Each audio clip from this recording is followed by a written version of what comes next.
Je voulais vous rappeler que maintenant on va faire la présentation par mesdames Natalia Rodriguez et Laure Duplex des nouvelles dénominations et chartes graphiques de l'Hôtel-Dieu et du musée, comme nous en avons déjà parlé. Ensuite on passera à la réunion officielle, proprement dite. Donc on va laisser la parole à Natalia et à Laure. Bon, vous savez que le projet concernant le musée de l'histoire de la médecine, qui devrait changer de nom, entre dans une stratégie plus avancée.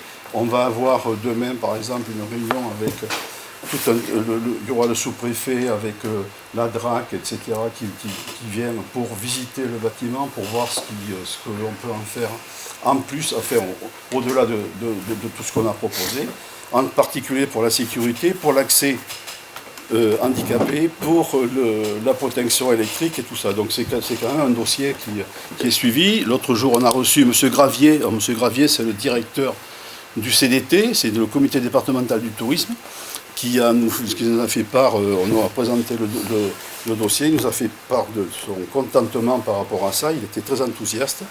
Alors effectivement, au niveau du département, c'est un musée quand même qui est original et unique. Donc il ne faut quand même pas l'oublier. Il y a une collection qui est unique, donc il ne faut pas l'oublier non plus.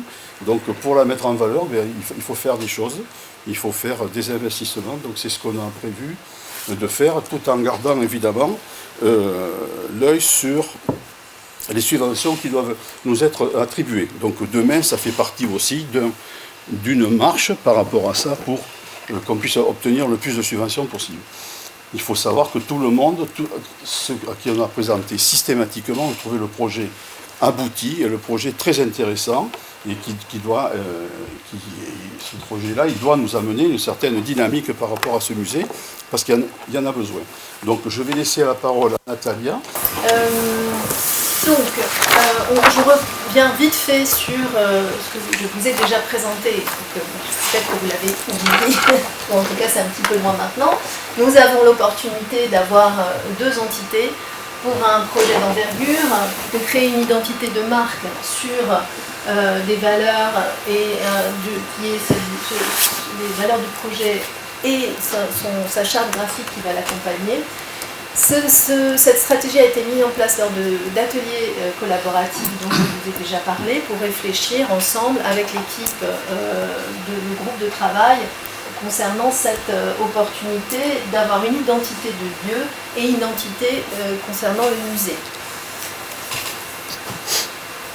On a donc une double identité, ça correspond à des ambitions multiples, c'est-à-dire que l'idée étant de développer, d'avoir un développement touristique plus large que celui que nous connaissons aujourd'hui, de valoriser la relation, la proximité avec le château de Hautefort qui est aussi un axe majeur et dont l'Hôtel-Dieu historiquement appartient à son histoire également. Donc pour aller chercher différents publics, notamment dans le domaine du tourisme, de la culture, de l'économie locale, puisqu'il s'agit aussi d'inciter les habitants de Hautefort et des environs à venir se réapproprier ce patrimoine culturel d'envergure et d'organiser aussi des événements intergénérationnels avec les différents organismes qui existent. Donc, nous avons imaginé de faire deux identités pour faire vivre un patrimoine d'exception et un musée avec une collection également exceptionnelle. C'est-à-dire qu'il y a un lieu. Le lieu, c'est un ensemble architectural qui comprend l'Hôtel-Dieu, mais pas que, avec les communs et aussi tout ce qui est autour. Donc l'idée, c'est de valoriser l'ensemble de ce patrimoine et aussi d'avoir une identité de marque qui correspond au musée et à cette collection. Et à force de discussion, on a imaginé que deux identités étaient nécessaires pour pouvoir clarifier les choses et de sorte à ce qu'il n'y ait pas d'ambiguïté entre un lieu, c'est-à-dire là qui va porter la mémoire, la tradition d'hospitalité, l'authenticité de ce patrimoine exceptionnel en Nouvelle-Aquitaine, mais qui va aussi aiguiser la curiosité des habitants et des habitants des communes environnantes pour développer un tourisme local et une économie locale. Je n'oublie pas la chapelle, n'est-ce pas? nous avons aussi reformulé les choses de sorte à ce qu'effectivement, puisqu'il va y avoir des offices réguliers, la chapelle soit le cœur aussi du dispositif et que ce soit un lieu de convivialité. Donc, le nom qui a été associé à ce lieu patrimonial qui concerne l'hôtel-dieu, les communs et tout le dispositif de la chapelle, ça s'appelle les Hospices de Hautefort. Ça, c'est pour le lieu. Il y a un musée en rapport rattaché à ce lieu.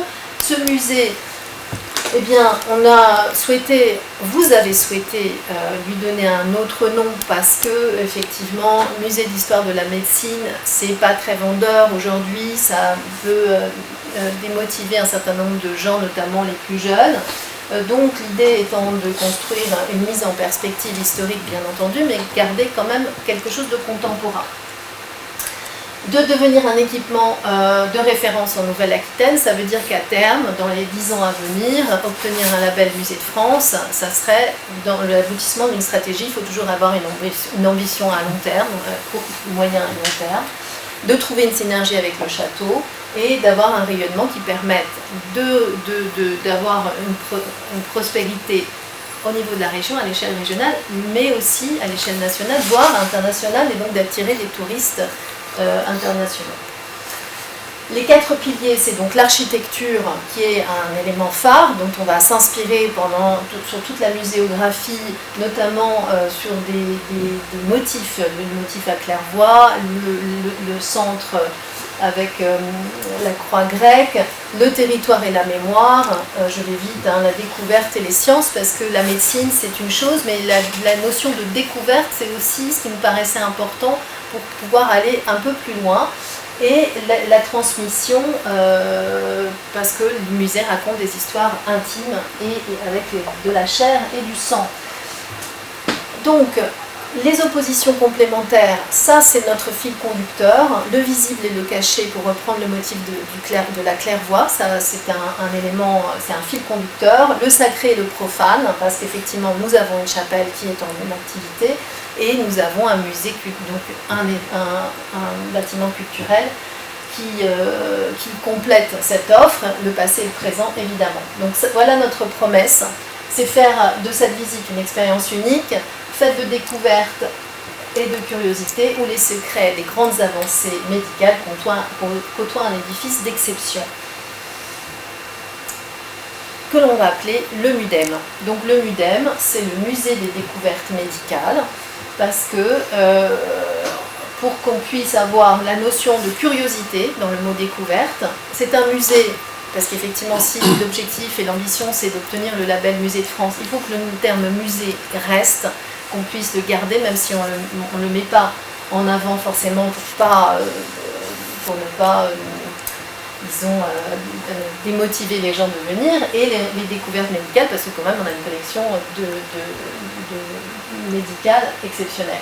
Donc le MUDEM, comme je vous l'avais dit l'autre fois, on a favorisé l'acronyme parce que c'est contemporain, parce que c'est accrocheur, parce que ça parle à tout le monde, même sans le sous-titre, et parce que du coup c'est mémorisable dans toutes les langues. Donc c'est facile, c'est aussi une tendance de tous les musées de France et d'ailleurs de prendre ce parti-là, et c'est ce que nous avons choisi. Donc nous avons le MUDEM qui représente le musée, des Hospices de Hautefort qui représentent le lieu, le pôle multimodal qui va incarner l'offre culturelle et touristique de Hautefort, qui nous permettra de faciliter la communication avec un nom mémorable pour le musée, un nom plus traditionnel ancré dans son histoire, les Hospices de Hautefort, et qui s'inscrit dans les tendances contemporaines des musées. Voilà ici l'architecture de la stratégie. Nous avons donc un hôtel-dieu avec la chapelle ici au centre, un office du tourisme qui va être l'accueil, le point d'entrée de cet espace. La microphonie qui est déjà en place ici dans les communs, le jardin des simples que l'on va développer, le MUDEM qui va se déployer dans toutes les halles, dans toutes les salles de l'hôtel-dieu, l'espace clergerie avec, qui est consacré à l'artisanat, que l'on pourra aussi développer, le château de Hautefort non loin, le Terra Aventura et le chemin des sculptures. Tout va s'orchestrer autour de ce pôle central qui va représenter le point d'attractivité de Hautefort pour les années à venir et qui vous permettra aussi d'organiser des événements, d'organiser des conférences, d'organiser plein de sortes de choses avec, je le rappelle, à l'étage, votre espace de partage de vos coworking, espace de travail partagé qui va pouvoir aussi intéresser des gens, et ça c'est du développement économique. Et je passe la parole à Laure, parce que je suis dans le temps. Les hospices de Hautefort et le MIDEM. Et donc, on va vous présenter aujourd'hui ce que vous n'avez pas vu, c'est-à-dire l'identité graphique et la charte graphique qui va être déployée sur tout l'ensemble de ce dispositif de lieux et de musées et qui va nous permettre aussi d'être un fil conducteur pour la muséographie que je vous présenterai lors de la prochaine fois. Voilà, je laisse la parole à Laure qui est graphiste. Y aller progressivement, comme ça vous allez être un petit peu dans ma tête quand j'ai créé et que j'ai assemblé les éléments. Donc je vais vous dévoiler les identités visuelles une par une. On va commencer par les hospices de Hautefort, qui est donc l'identité de lieu, et ensuite on ira sur le MIDEM, qui est donc dans l'Hôtel-Dieu. Donc, en fait, il va y avoir une communication entre les deux identités visuelles. Elles sont distinctes, elles portent un sens différent, mais elles communiquent entre elles. Il va y avoir aussi des points de jonction, des points communs et des éléments communs aux deux identités visuelles. Donc, c'est ce que je vais essayer de vous montrer. Donc pour commencer, l'identité visuelle des hospices de Hautefort, comme l'a dit Natalia précédemment, on a capitalisé sur des éléments architecturaux du site. En élément central, on a capitalisé sur le cœur coupole. Donc la coupole de l'Hôtel-Dieu, qu'on retrouve déjà dans le logo existant du musée de la médecine. C'est un élément qui était important sur lequel il fallait capitaliser parce que ça fait appel aussi à la mémoire collective. Aujourd'hui, on vous identifie à travers cet élément architectural. On a également travaillé beaucoup autour de la claire-voie. Donc comme on vous l'a présenté, c'est cette notion de visible, de caché.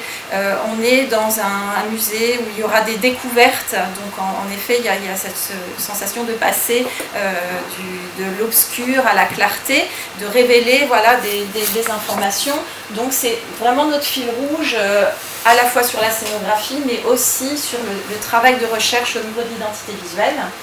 Et puis la croix grecque, bien sûr, qui est donc l'élément central de l'architecture de l'Hôtel-Dieu.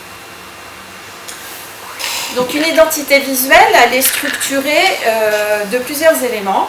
Vous avez un bloc marque typographique avec le nom, les hospices de Hautefort, et associé à ce bloc-là, vous avez un pictogramme, une représentation visuelle. Donc ce pictogramme-là, il a été créé, donc c'est un peu une fusion de ce cœur coupole de la chapelle avec un élément de claire-voie et de croix grecque. Donc voilà le résultat. Donc on a sur la partie basse une structure en croix grecque qui forme donc un claire-voie, un élément de claire-voie. Cet élément visuel donc, est fusionné avec la coupole donc, de l'Hôtel-Dieu. Et on a donc ce jeu de noir et blanc, de clair-obscur, de plein et de vide. Et si... voilà. C'est à ça que sert le petit pointeur. Ah pardon, excusez-moi, je découvre. Très bien. Donc, quand on voit la fusion entre les deux éléments, on peut distinguer un cœur qui est multiplié, voilà, et qui représente de façon un peu symbolique le cœur vivant des Hospices de Hautefort, tout ce qui va se passer au niveau des Hospices de Hautefort, la microfolie, les lieux d'échange, tous les événements culturels qui vont pouvoir y avoir lieu.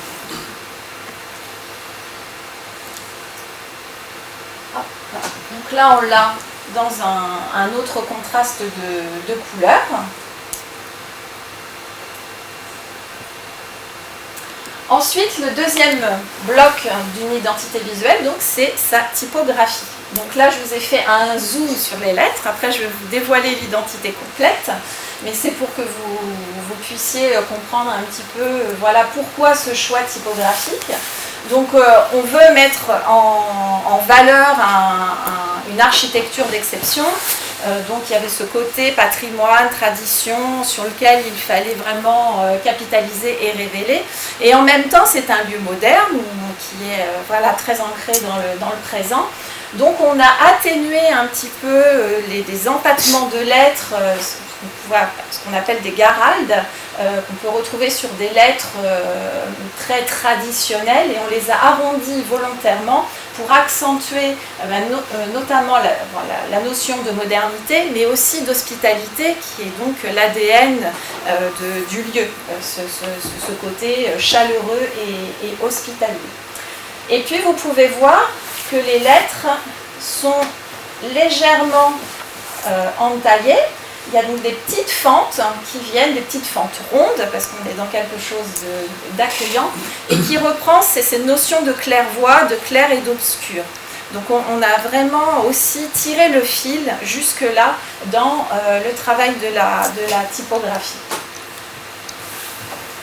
Donc maintenant vous allez donc découvrir le logo dans une version où le pictogramme est positionné de façon centrale, avec donc les Hospices de Hautefort, qui est traité de façon équilibrée, puisque la partie des Hospices a exactement la même surface que Hautefort.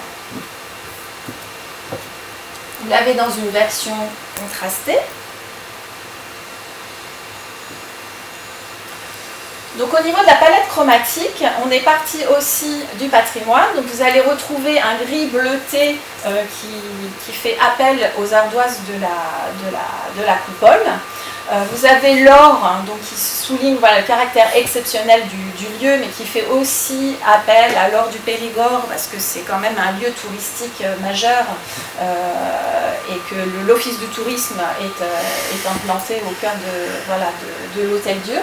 Et puis un beige, alors là il sera un peu blanc, mais c'est un beige très clair, mais qui rappelle les couleurs de pierre de l'Hôtel-Dieu. Donc en fonction des supports, il pourra être traité sur un fond clair ou sur un fond plus foncé. Toutefois, comme c'est un lieu vivant et qu'il va y avoir différentes thématiques abordées, le pictogramme pourra, au niveau de la charte graphique, être décliné sous trois couleurs différentes. Donc l'or pour le tourisme, je l'ai déjà expliqué. Un rouge qui va incarner plutôt la partie muséale et culturelle. Donc on retrouve le rouge des microfolies. Et puis un rouge sang qu'on va retrouver aussi dans la charte du Mudem, puisque c'est la symbolique de la vitalité, c'est ce qui compose nos corps, l'être humain. Et un turquoise qui va évoquer plus les jardins culturels, le théâtre de verdure, les événements en plein air, les rencontres, et plus la partie événementielle qui pourra avoir lieu sur le lieu. Donc là, vous avez une vision d'ensemble de l'identité visuelle déclinée à travers donc, ces différents codes couleurs. Et on a, au niveau de la charte ensuite, sur l'ensemble des supports de communication qu'on va pouvoir créer, on va capitaliser en fait sur ce cœur, donc le cœur qu'on retrouve, comme je l'ai dit tout à l'heure, au centre du pictogramme. Un cœur dans lequel on pourra intégrer des visuels qui changeront en fonction des thématiques abordées. et qu'on pourra également retrouver à travers voilà, les supports de communication. Donc là, vous retrouvez vos trois codes couleurs en fonction des différentes thématiques et avec l'ensemble de la charte déclinée. Donc le cœur avec les photos correspondantes, le pictogramme des hospices de Hautefort, en signature le logo. Et là vous avez un élément supplémentaire qui sera commun à l'ensemble des deux chartes graphiques, qui est donc la typographie. Une typographie qui est traitée de deux façons. Pour les gros titres, vous voyez qu'elle a des petits espaces, donc c'est une police stencil et une version sans stencil pour l'ensemble des textes de façon à apporter de la visibilité, parce que bien sûr dans un musée il faut être accessible à tout le monde et aussi aux gens qui sont un peu en déficience visuelle. Donc là on a voilà, on ne peut pas avoir que des choses originales, donc on a aussi une police qui est relativement simple pour l'ensemble des textes. Donc là vous voyez voilà, la déclinaison en fonction des, je mets un peu en plus gros, en fonction des trois thématiques. Là on a une déclinaison du logo pour les logis, pour les dépendances, avec une variante où le pictogramme donc, est placé à gauche et le texte à droite. Et en fonction voilà, de ce qui se passe dans ces logis, un code couleur associé. Donc ça c'est une piste pour la papeterie. Donc voici pour la première partie. Maintenant je vais passer donc au Muden. Donc celui-ci, l'identité visuelle du Muden se doit être plus moderne, contemporaine. Au niveau du choix typographique, donc là on va faire l'inverse, on va partir d'abord du bloc typographique et ensuite on va en revenir au pictogramme associé. Donc là on a une police d'écriture qui est plus forte, plus condensée, mais qui reprend aussi notre esprit un peu de clairvoie, c'est-à-dire que les petites fentes là représentent ces fentes de lumière qui traversent la typographie.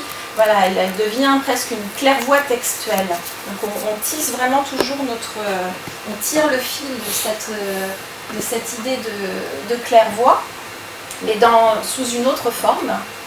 On a également créé un mouvement au niveau des lettres, de façon à aider naturellement le lecteur à lire Muden, puisque donc le MU, donc c'est le musée, le D de DE de découverte et le M de médical. Donc ça crée un rythme visuel qui est intéressant et qui apporte aussi de la nuance graphique au niveau de l'identité visuelle.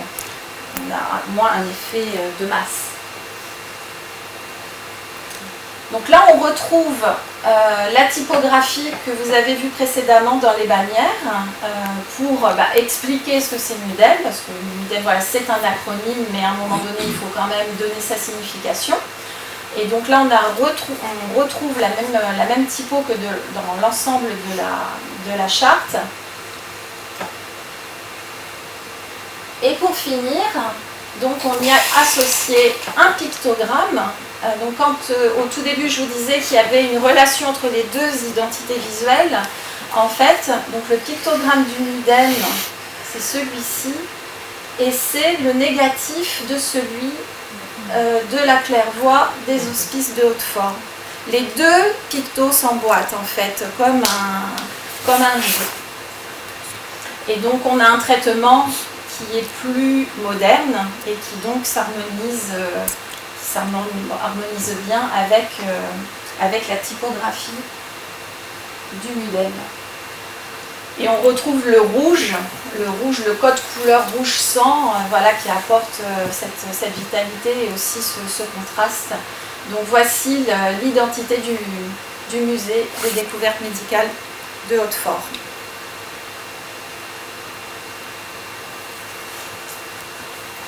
Alors juste pour vous apporter aussi des éléments de compréhension, donc le picto a un petit bord arrondi et puis un côté droit, et on retrouve en fait dans la typographie de la charte exactement le même design, la même forme. Donc on a aussi voilà, cette cohérence entre le pictogramme et la police d'écriture. Au niveau de la palette chromatique, donc là on s'est vraiment inspiré d'une palette anatomique du corps humain. On a des bruns chauds, des roses peau, des rouges sang. Et donc cette identité, elle pourra être déclinée en fonction des supports, même si on favorisera quand même celle-ci pour une bonne visibilité, mais on peut voilà, s'amuser à travers les panneaux, à jouer sur les contrastes et sur cette palette chromatique.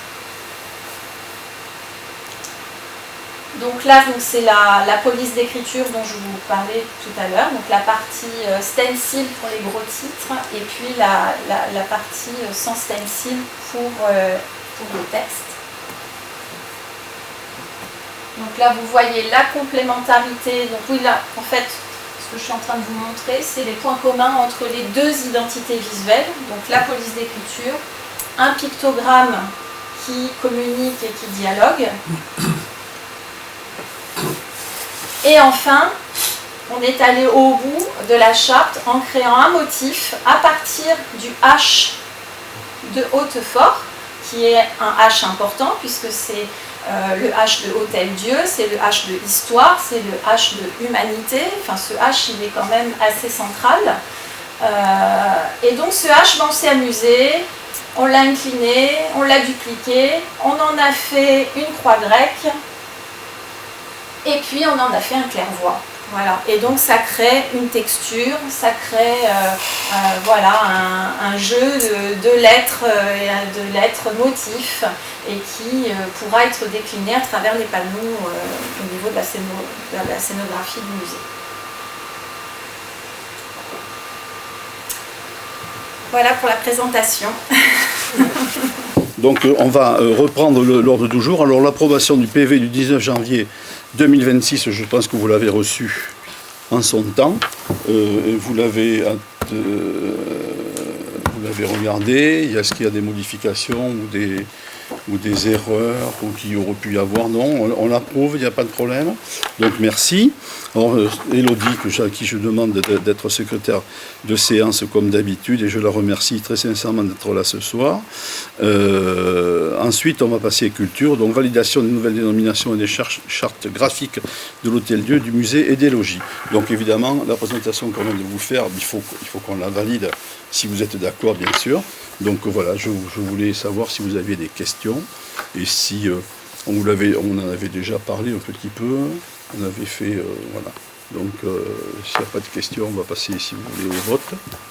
Alors qui est contre? Pardon. Les évolutions de cette personne qui a fait toute cette charte sont comprises dans la muséographie. Oui. C'est ça, parce que l'autre fois il y avait une différence de prix, puis je n'ai pas répondu pourquoi, mais maintenant je comprends la différence de prix. Tu as vu l'étude qui a été faite, c'est pas du bricolage, je veux dire. Quoi, oui, donc, on avait voté une somme. Oui, non, mais j'entends. Ce que c'était, mais c'est ça, maintenant je comprends. Tout à fait. Tout à fait. Donc on passe au vote, et si vous êtes d'accord, donc qui est contre, qui s'abstient? Merci. Donc on va mettre ça en œuvre. C'est un dossier important, vous le savez. On y attache beaucoup d'importance, et j'espère que ça sera quelque chose qui va perdurer. Et je crois que pour dynamiser ce lieu, et pour dynamiser, il n'y a pas que le musée évidemment, mais enfin c'est un élément important. Et si on veut se raccrocher à ce qu'a fait le château entre autres, et ce que font nos partenaires, je crois que c'est important de le faire. Donc je vous remercie d'avoir accepté cette décision-là. Pour vous dire, je ne sais pas si on en a parlé, on reçoit demain monsieur le sous-préfet qui vient à l'Hôtel-Dieu. Toujours pareil, on va lui faire visiter tout le bâtiment, plutôt pas le musée d'ailleurs, parce qu'il a déjà vu, mais plutôt ce qu'on ne voit pas, c'est-à-dire les greniers et le sous-sol. Et puis il y a des problèmes, et puis les problèmes techniques d'accès pour les personnes handicapées, l'accès pour la sécurité surtout électrique, etc. Et la gestion des collections. Et la gestion des collections, voilà. Donc il y a le sous-préfet qui vient, il y a la DRAC de Bordeaux et tout. C'est pour vous prouver, malgré tout, que tout le monde approuve beaucoup le projet et trouve que c'est quelque chose de très intéressant. Donc je crois que c'est important et votre vote le prouve. Donc si tout le monde trouve que c'est important, on est satisfait de ça. Donc on va mettre en œuvre. Demain, donc, nous recevons toutes ces personnes, la DRAC, les ABF, tout ça. Donc on va avancer par rapport à ça. Ensuite, on a le comité de pilotage auquel participent certains d'entre vous. Donc on va présenter à nouveau ça. Et on va... alors je crois qu'il y a... Monsieur le directeur du CDT, du comité départemental du tourisme, qui est déjà venu la semaine dernière, qui a été enthousiasmé par le projet. Alors eux, ça ne m'étonne pas, parce ils recherchent des lieux où on peut attirer du monde. Ils ont besoin d'avoir du monde, évidemment, et ils sont contents qu'il y ait du monde dans le département, et puis c'est pour eux aussi. Et donc il était enthousiasmé par le projet. D'ailleurs, il revient pour le comité de pilotage, pour s'imprégner encore plus et pour certainement dynamiser aussi les demandes et tout ça. Donc je crois que c'est quelque chose d'important et je crois que vous l'avez compris, donc c'est très bien. On va continuer, de toute façon vous serez informés de tout ça au fur et à mesure de l'avancement des choses. Donc merci encore. Domaine et patrimoine, acquisition d'une construction par le mécanisme de l'accession en charge d'indemnisation locale de la société de chasse. Alors, la société de chasse a installé sur notre terrain, aux ateliers, a installé un conteneur. Et ce conteneur, ils l'ont installé, avec notre accord bien sûr, permis de construire évidemment, qu'on a accepté, et on a fait tous les branchements et tout. Et il se trouve que tout a été fait à un nom particulier, donc, et c'était le président de la chasse, entre autres. Mais seulement, c'est pas correct par rapport à la législation. Donc on a cherché le bon moyen à ce que ce soit fait correctement et légalement pour que ce soit, la propriété de la commune, puisque c'est sur un terrain communal. Donc on a trouvé la solution avec Nathalie, notre secrétaire de mairie chargée de l'urbanisme, avec qui on a trouvé la solution, je veux dire. Donc il faut qu'on fasse cette acquisition. Il faut qu'on fasse donc cette acquisition. Alors évidemment, ce n'est pas une acquisition au prix où c'était prévu au départ, puisque évidemment, on ne va pas acheter le conteneur et tout ça. On va faire un achat symbolique. On va acheter ça. Pourquoi ? Parce qu'il faut pour qu'on puisse le rentrer dans l'actif, il faut qu'il y ait une valeur. Donc on fait une valeur. Sinon, le conteneur, il était acquis à la commune. Deuxièmement, il y aura une convention de signer évidemment avec la chasse pour qu'ils puissent occuper et utiliser le conteneur. Parce que si on fait pas de convention, après on peut leur dire merci, au revoir. Et puis on va faire une convention aussi en même temps pour utiliser ce bâtiment qu'on passera lors de la prochaine réunion du conseil municipal. Comme ça, on aura le temps de rentrer dans l'actif et après, on sera maître du lieu, donc on fera ça. Donc, je vous propose de faire ça pour la somme de 220 €. C'est symbolique, ils sont au courant, ils savent ce que c'est et on s'est mis d'accord par rapport à ça. C'était uniquement pour... Parce que là, il faut qu'il y ait une somme. On aurait pu le faire pour 1 € et tout, mais bon, ça fait un peu... Bon voilà, donc on a prévu de faire 220 €. Si vous êtes d'accord, on y va comme ça. Des questions par rapport à ça ? Il faut passer devant chez Oui, vas-y. Il faut passer devant chez le notaire. Ah oui. Donc on va faire un acte, comme ça, ça nous sera... 220 €. On va le reverser. Le notaire. Oui. Ouais. Oui, enfin, au notaire qui le reversera. Enfin, après, c'est le mécanisme normal de... C'est la société de chasse qui fait le notaire ? Non, c'est nous. Et c'est combien du coup ? le notaire. On l'a pas encore, ça. On n'a pas fait ça encore. On a fait ça, c'est... Nathalie nous a installé ça. Monsieur le maire résume la situation... Alors, je vais vous lire la délibération. Monsieur le maire résume la situation qui lie la commune à l'ACA, l'association de chasse de la commune, à travers l'installation d'un conteneur sur un terrain communal situé en passe des ateliers.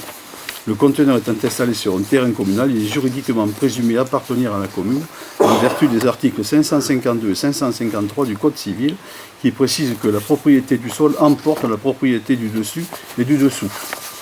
Monsieur le maire soumet au conseil municipal l'acquisition du conteneur par le mécanisme de l'accession à charge d'indemnisation pour la commune en vertu de l'article 555 du Code civil qui précise que si le propriétaire du fonds préfère conserver la propriété des constructions, plantations et ouvrages, il doit à son choix rembourser au tiers soit une somme égale à celle dont le fonds a augmenté la valeur, soit le coût des matériaux et le prix de la main-d'œuvre estimé à la date du remboursement, compte tenu de l'état dans lequel il se trouvent les dites constructions, plantations, ouvrages, ce qui permettra de régulariser un état de fait, à savoir que l'audit conteneur est bien considéré. Donc le prix d'indemnisation proposé est de 220 €, et donc on valide ça. Mais je ne sais pas si ça passe par le notaire même. Je ne suis pas sûr. C'est pour.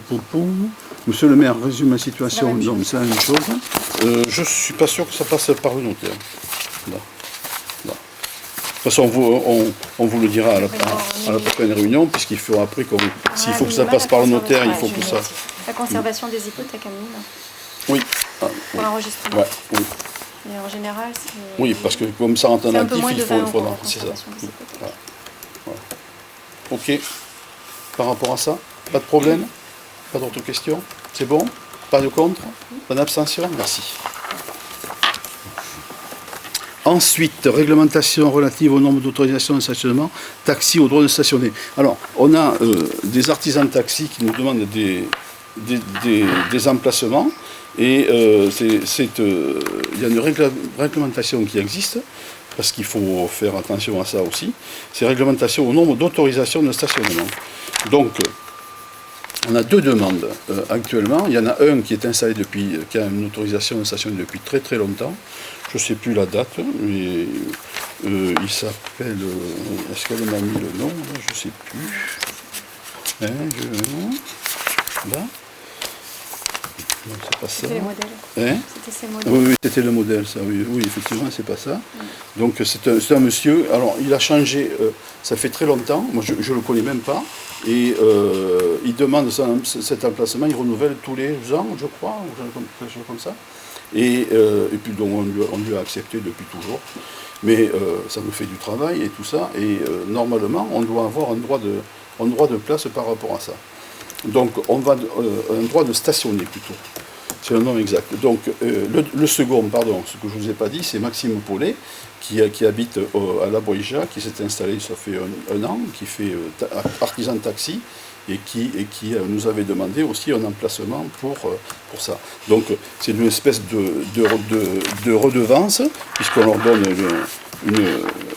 le permis de stationner. Il faut qu'on fait une délibération, évidemment, par rapport à ça, et jusqu'à maintenant, on ne prend rien.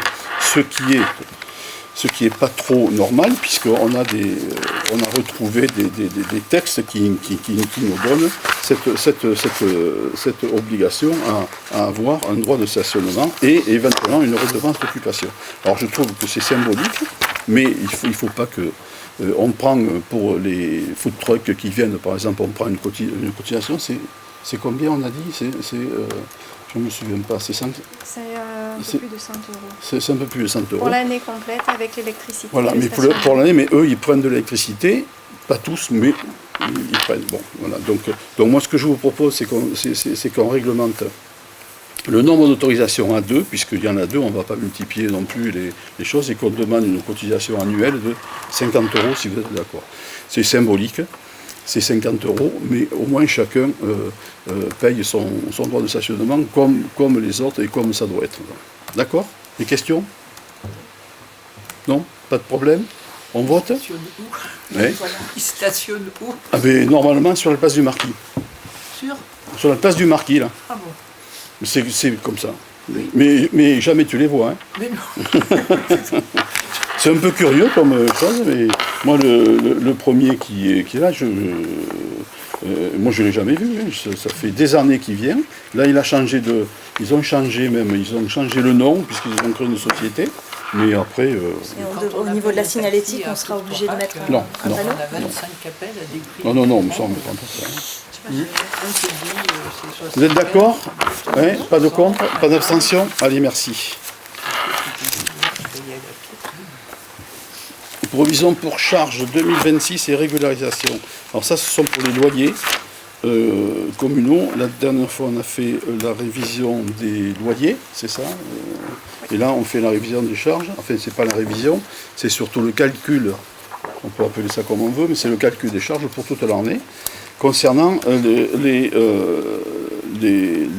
locations. Donc, rue Nicolas Rambourg, pour les 2 appartements, alors on prenait jusqu'à maintenant 82, c'était combien?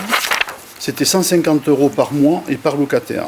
Donc c'était une estimation parce qu'on n'avait pas encore fait les calculs précis par rapport à ça. Donc les locataires ont payé 150 € par mois et là on a fait le calcul par rapport à ça. Et donc, le 250 rue Nicolas Rambourg, les 5 et les 6, c'est la Grange Neuve. Donc, on arrive à un coût de... alors, surface totale, l'appartement fait 90 mètres carrés. Les escaliers, c'est-à-dire les communs, ça fait 15 mètres carrés. La surface totale, ça fait 105 mètres carrés, 18 exactement. Donc, le coût au mètre carré que l'on a calculé, ça veut dire que c'est la consommation du fioul et la facture d'eau. L'électricité, ils ont leur compteur. Et le chauffage, évidemment, est au fioul. Donc c'est ça qui coûte le plus cher. Donc on a calculé, enfin Bernadette a calculé, le prix au mètre carré, c'est 12,78 € sur l'année au mètre carré. Donc par 105, ça fait 1344,69 qu'ils ont comme charge. Or, ils ont déjà versé 150 € par mois. Ça fait 1800 €, donc on leur doit 455,31 €. D'accord? Donc ça va... Voilà. 1300 1344,69 €. Merci. Pour ces 2 appartements-là. Ensuite, le même calcul, alors le prix du mètre carré c'est 12,78 €. Le même calcul pour le logis du parc. Alors, il y a 2 appartements qui font 65 mètres carrés, plus les escaliers. Enfin, les escaliers, c'est les communs. Hein. Ça fait 16,80 €. Donc, ça fait la surface totale et le hall divisé, etc. Ça fait 116 €. Pardon, c'est pas des euros, excusez-moi. 116 mètres carrés 80. Ce qui fait que le prix de ce qu'ils doivent sur l'année, c'est 1493,25 €. Or, eux aussi, ils ont versé 1800 €. Donc on leur doit 306,75 €. Et les 2 derniers appartements qui sont toujours dans l'ancienne gendarmerie, qui font 75 mètres carrés, c'est les 2 et le 4, il y a 3 chambres, c'est des, comment on dit, T4, je crois. Donc là, le même calcul, 1621,09, ils ont versé 1800, et donc on leur doit 178, décidément, 178,91. D'accord? Place Eugène-le-Roi, il a été libéré par M. Marquenier, 3 places Eugène-le-Roi, il fait 84 mètres carrés, même calcul, mais c'est pas le même bâtiment, donc c'est pas le même prix au mètre carré, parce que là, il n'y a que le chauffage, il y a un compteur d'eau et un compteur d'électricité, donc le prix au mètre carré, c'est 7,01 €, donc ça fait 589,15 € sur toute l'année. Il a versé 720 €, on lui doit 130,85 €. D'accord? Enfin, les bâtiments qui sont reliés à la chaudière biomasse au groupe scolaire. Alors ça, c'est une nouveauté, parce qu'on n'avait jamais fait jusqu'à maintenant le calcul, puisque la chaudière est en place que depuis un an et 3 mois maintenant, ou 4 mois. Donc le calcul qui a été fait. Alors, je vais être un peu plus précis, puisque là, c'est quand même... c'est en fonction de ce que l'on achète le pelé, c'est en fonction... Et on a des compteurs qui sont indiqués avec la consommation de chaque appartement ou de chaque lieu de location. Le vétérinaire, par exemple, il a consommé en 2025, alors 2025 plus les 2 mois de 2024. Parce que on n'a pas fait le point au 31 décembre 2024 parce que ça ne voulait pas dire grand-chose. Et en plus, comme il y a eu des essais, ça a été trop chaud, trop froid, donc ça a bricolé un petit peu. Donc il a fallu que on n'a pas calculé au 31 décembre 2024, mais on cumule tout au 31 décembre 2025. Donc là, la consommation, le prix moyen du granulé, c'est 347,55 €. Donc le prix moyen du granulé, c'est le TTC divisé par la température, c'est ça, non? Pas du tout. Non, vous m'avez marqué T là, qu'est-ce que c'est ça? C'est la tonne, le prix à la tonne. C'est le prix de la tonne. La tonne, on la prend à, comment ça s'appelle, à Occitane là. On a eu deux prestataires l'année dernière. Oui, l'année dernière, on a deux ça a varié à peu près prestataires. entre 330 € la tonne et 370 € la tonne. Et pour cette année, on avait négocié que c'était 330. 330. Sur toute l'année. Voilà, donc la consommation se fait avec le compteur que l'on a relevé, les kilowatts et tout ça. La consommation, le prix, ça fait 1347,16. À l'intérieur, on inclut l'entretien de la chaudière. À part égale, évidemment, avec tous les participants, évidemment. C'est la valeur totale que la chaudière a consommée, en fait, plus de 100 000 kWh, ramenée à la consommation de chaque locataire et divisée après par le pouvoir calorifique, en fait, du pelé. Ouais. La qualité du pelé, quoi. Tout à fait. Donc, ce qui fait un total de charge de 1347,16. Après tous ces calculs savants, ce sont les calculs qui nous ont été donnés par le SDE, qui nous avait fait, qui nous avait part du mode opératoire par rapport. Le versement par le vétérinaire, c'est 960 €, donc il nous doit 387,16. Et pour le 7 passage Raboisson, c'est là où est Marilyn, vous le savez, elle a consommé 10 410 kWh. Le prix moyen, bon, etc., je vous fais passer tout ça. Le total des charges, c'est 824 €. Mais il faut qu'elle le verse, 824 €, puisqu'elle n'a pas accepté de faire la mensualité. Et là, avec la chaudière, ça revient à combien donc le mètre carré? Le mètre carré, c'est pas calculé au mètre carré. C'est pas calculé au mètre carré, là. Non, pas pour la C'est le compteur qui nous donne la consommation. Alors ça peut être 20 mètres carrés, mais il peut avoir consommé énormément. Après, ils règlent leur température. Ouais. Oui, tout à fait. Et nous, on a une visibilité Et nous, on le voit. sur mon ordinateur. Sur la température? Oui. Tout à fait. Et pour l'école, c'est nous d'ici qui pouvons régler. C'est pas très cher en fait, par an. 10 000 kWh. 824. Non, mais Pour même l'appartement. 1347, il a grand quand même. Lui. Ah oui. Mais il a des 2 locaux commerciaux, plus l'appartement dessus qui fait tout le. Ça fait pas mal de surface. Au fuel, c'est à mon avis. Mais elle aussi, c'est 824 sur tout le. Il y a 3 étages dans l'appartement, donc c'est quand même voilà. Donc voilà. Donc alors tout ça. Il est Non, pas c'est raccord. Non, il n'est pas raccord. De quoi? Le salon Non. d'esthétique Carole. Non, c'était indépendant. Mais dès le début, c'était indépendant. Oui. Donc voilà. Donc la délibération, donc évidemment, c'est pour encaisser ou rembourser ce qu'on a à rembourser, mais aussi c'est pour fixer le nouveau montant de charges de provision que l'on doit fixer. Alors effectivement, concernant l'ancienne gendarmerie, il faut qu'on revoie un petit peu à la baisse, mais pas trop quand même, parce que je ne voudrais pas que les gens soient trop, une trop grosse somme à payer. Là, ça tombe bien, même si ça a été dur pour eux certainement, mais donc ils ont payé, maintenant on va leur rembourser. Par contre, après, il faut moduler ça. Donc là, on mettait 150 € chacun. Moi, ce que je vous propose, c'est de mettre 120 € plutôt, parce que ça va correspondre un petit peu mieux 120 € par mois, ça fait 1440 € par an. Donc on est à peu près dans les clous, quoi. Après, c'est aléatoire, ça changera tous les Et ans, oui. sachant Mais- que c'est calculé en fonction de l'année précédente, de ce qu'ils ont consommé et des températures et du climat. Donc, Et plus du il prix, fait froid et du prix du longtemps, fuel. voilà, plus il fait froid longtemps, plus il consomme, plus il perd. Donc c'est à revoir en fait tous les ans.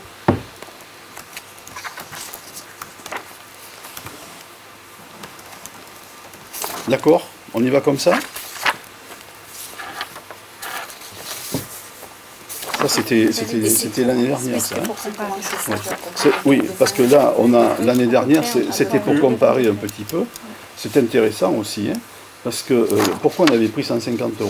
Parce qu'ils avaient consommé l'année dernière, presque 10 000 € je crois de chauffage, Ouais. et cette année, enfin sur l'année là, 7 000 €. Donc Ouais. il y a une baisse de consommation de 3 000 €. Par exemple, l'appartement 5, le premier, 1730,26, cette année, c'est 1344. Donc ça change quand même un petit peu. Alors qui a fait attention ou qui n'a pas fait attention, c'est peut-être nous, on n'alimente pas quand ils voulaient, c'est peut-être, etc. Voilà. Mais c'est peut-être eux aussi qui ont baissé des radiateurs, des choses comme ça. Donc voilà. Donc je pense que c'est intéressant. Donc si on prend 120 € par mois, ça fait 1440.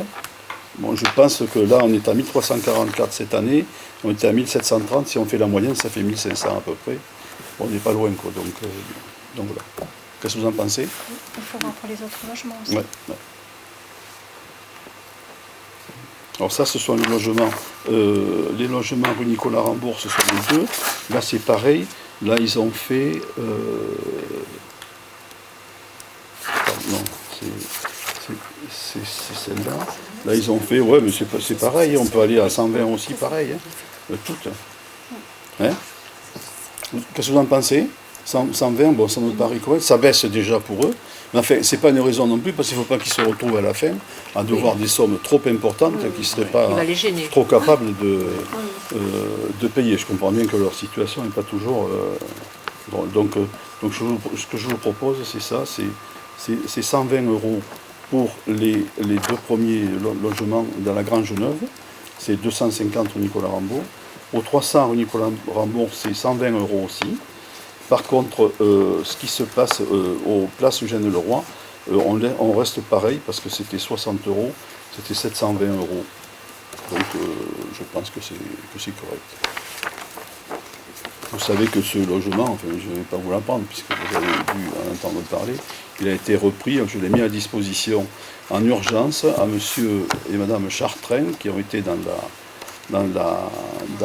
comment je peux dire, dans la catastrophe chez eux, un mur qui s'est effondré entièrement sur le côté et ils ne savaient plus où aller. Alors le vendredi, c'était le vendredi matin, donc le vendredi après-midi, j'ai pris la décision de leur mettre à disposition cet appartement-là et donc ils s'y sont installés en urgence. Ensuite, le lendemain matin, il y a eu des gens qui sont allés les aider et qu'ils ont aidé à déménager, donc ils sont installés. Il fallait que j'y repasse aujourd'hui, mais je n'ai pas pu y aller, donc je vais y repasser. De toute façon, il faut qu'on les voit demain après-midi, on va régulariser, et ça, on a fait ça dans l'extrême urgence. Ça tombait bien parce qu'on avait un logement de libre. Donc on n'aurait pas eu de libre, je ne sais pas comment on aurait fait, mais là, il y avait un de libre, donc c'était toujours bon. Donc voilà, j'espère qu'ils seront contents, je ne sais pas s'ils vont y rester, enfin bon, ils verront. Nous, en tout cas, on va faire un bail parce qu'il faut qu'on régularise une situation. Évidemment, il faut qu'ils nous fournissent une attestation d'assurance, évidemment, et puis après, ils resteront le temps qu'ils voudront. S'ils veulent partir, ils s'en vont, ils font ce qu'ils voudront, mais on les aura arrangés au moins pour ça, quoi. Vous avez un toit. Donc, ok pour ça. Ensuite, oui, excusez-moi. Alors, le vétérinaire, c'est mensualisé aussi ou pas? Lui, c'est mensualisé, lui, ouais. Il est à 80 € tous les Il mois. était à 80, 960, oui. Ça ne monte pas du coup, vu que c'est... À voir. Oui. Lui, ça serait pas mal de mettre un petit peu plus. 90. On pourrait mettre à 100. Même 100, parce que On pourrait mettre à 100. 1200, Parce que ça fait 1200, on est juste. Ça fait pas très cher. Non. Moi, je mettrais 100. Et puis Marie-Line, il va falloir qu'elle s'y mette, parce que ça va lui faire une grosse somme, là. Donc ça fait 70. Parce qu'elle ne devait pas l'utiliser, elle avait dit. Oui. Et en fait, elle l'a utilisé. Il faut Il y a une fuite. Il faut, oui. C'est peut-être pratique aussi. Hein. Donc ça sera à voir avec elle, mais c'était 80 € de prévu, donc ça sera 80 €. Voilà. On peut faire un petit peu moins, on peut faire... c'est 824 divisé par 12, ça fait 100 bon, 70, 75 quoi. Bon, ok. On fait comment alors pour Marie? Mais c'était 80, on met... On laisse 80. On laisse 80. 80 pour le 7 passage Jules Rabasson et on met 100 € pour le vétérinaire, oui. C'est ça? Oui. D'accord. Et tout ça, on leur expliquera les changements. Et pour les autres, eh bien, on enverra, comme on fait d'habitude, on fait le détail et on leur envoie ça. Ça vous va comme ça? C'est bon? Pas de questions? La mensualisation, c'est géré par Sarla ou c'est... Oui. En fait, quand je fais le titre du loyer, je rajoute les charges avec et après c'est Sarla qui se charge du recouvrement. Et là, ce qu'on va leur devoir, vous allez le déduire du montant du loyer? Non, je dois les rembourser. Non, on doit rembourser, obligatoirement. Ouais. On ne peut pas faire de compensation. Ok. Pas d'autres questions? Qui est contre? Qui s'abstient? Merci.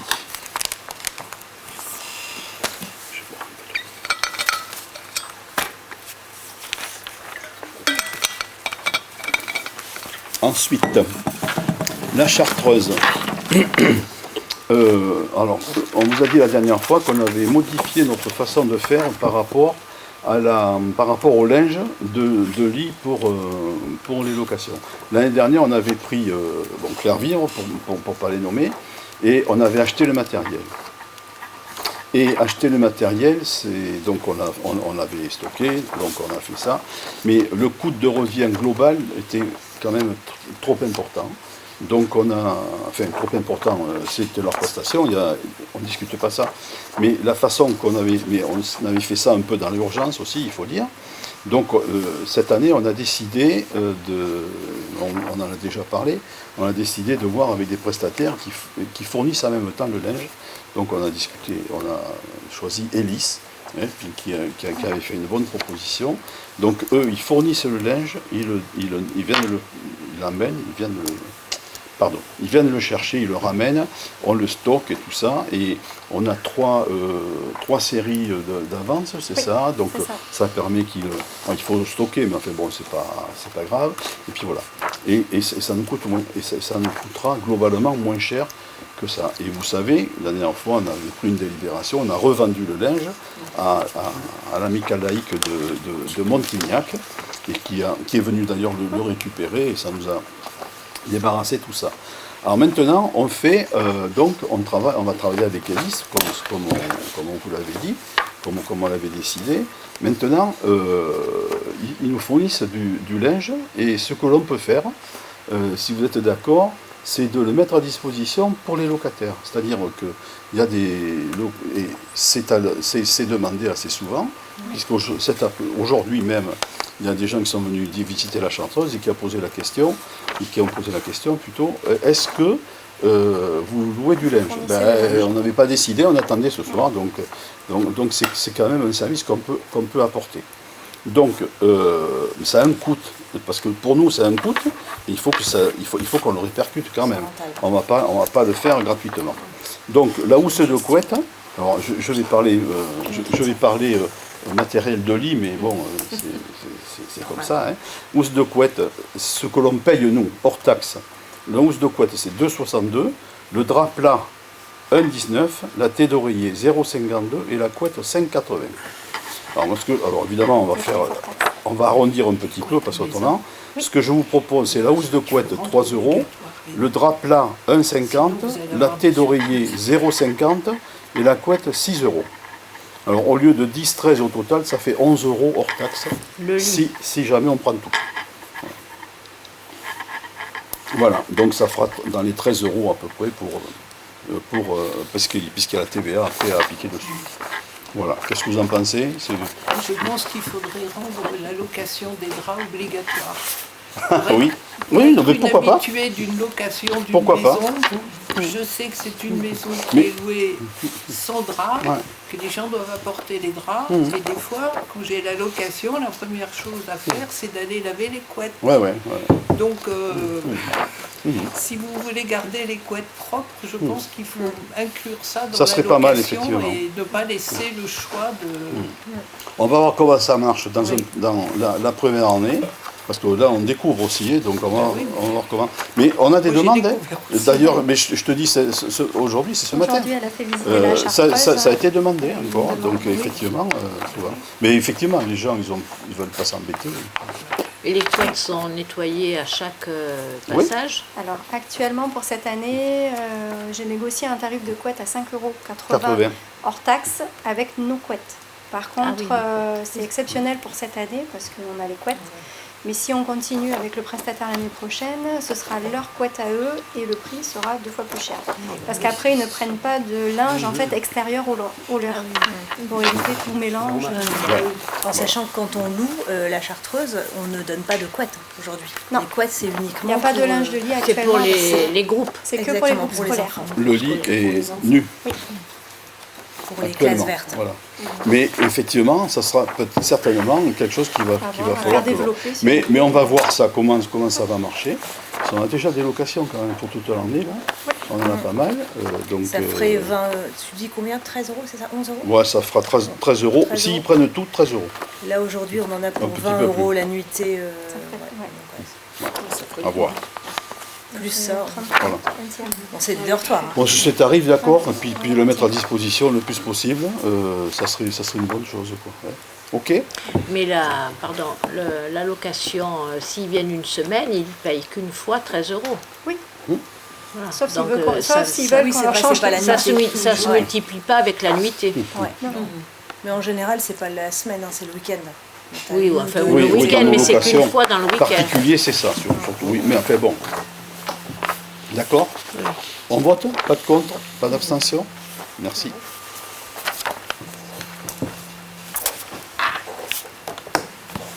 Ensuite, ligne de trésorerie. Alors, ligne de trésorerie, pourquoi on demande une ligne de trésorerie? Mais parce qu'on est dans l'attente de subventions que l'on nous doit. Alors, il y a différents organismes qui doivent de l'argent, et à force, la trésorerie baisse, et on a plus de 200 000 € qui sont en attente. 230 000 à peu près. 230 000 exactement, et ça commence à devenir un peu juste en trésorerie. Donc c'est pour ça qu'on vous a demandé qu'on fasse une ligne de trésorerie de 150 000 €. Ça veut dire quoi, une ligne de trésorerie? C'est une avance de fonds qu'on peut prendre ou dans la totalité ou qu'une partie, et que l'on rembourse au fur et à mesure de rentrée des subventions qui sont en attente. Alors il y en a différentes sortes. Il y a du département, il y a de l'ADEME, il y a De la DETR, de la DECIL. il y a un peu de tout, c'est un peu long à rentrer, donc voilà. Donc là, bon, c'est vrai que pour payer les factures, ça fait plus de 230 000 € dehors. À force, ça devient dur. Donc voilà, donc ce qu'on vous demande, c'est 150 000 € sur 12 mois, et le taux d'intérêt applicable, alors c'est en euros, ster, c'est un taux qui est fixé sur ce que vous entendez, les taux de la Banque européenne, et ils prennent une marge de 0,50. Alors à ce jour, est-ce qu'ils l'ont mis là, le taux à ce Non, il n'y jour? était pas. Non. Ils ont fait C'est la un taux variable proposition. qui est toujours... Ils n'ont pas mis d'exemple là. Non. La proposition date du mois de janvier. SDE 24, syndicat des énergies de la Dordogne, adhésion de la communauté d'agglomération du Grand Périgueux.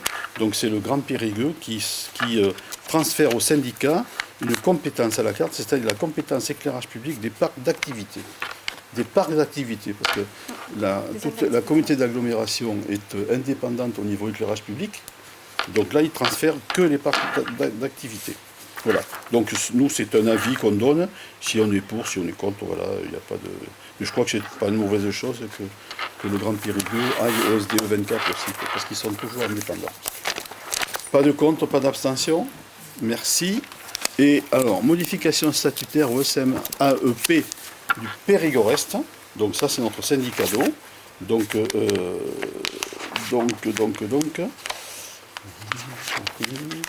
Donc, je vais vous dire, c'est un problème de représentativité.